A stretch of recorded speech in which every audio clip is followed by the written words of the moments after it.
Yeah, so I got interested in tinkering with stuff, and I ended up, I wanted to become an engineer.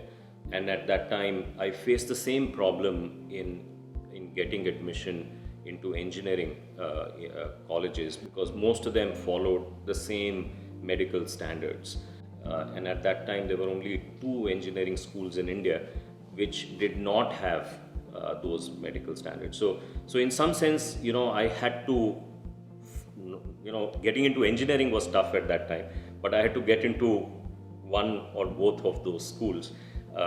So that became a motivation, and thankfully, I did get through both of them, and I ended up doing electrical engineering at Delhi College of Engineering, and so that set in motion. I think, I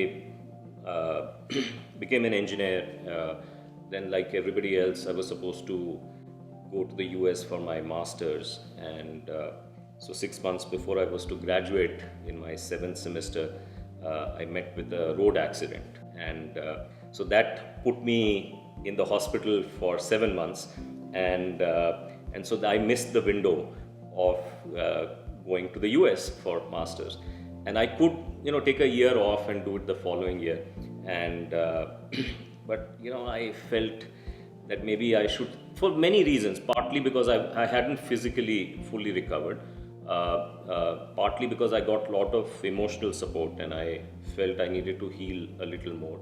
I decided to stay on for a couple of more years here in India, and that turned out to be a very fortuitous circumstances, because at that time India was opening up, and Unix, there's an operating system called Unix, and that was going from the universities and becoming commercial, and I ended up becoming a Unix kernel kind of a developer, and that led to a set of that led it there's something called path dependency. So that put me on a technology path, which has been a blessing, and I've kind of been involved in that part of the industry ever since.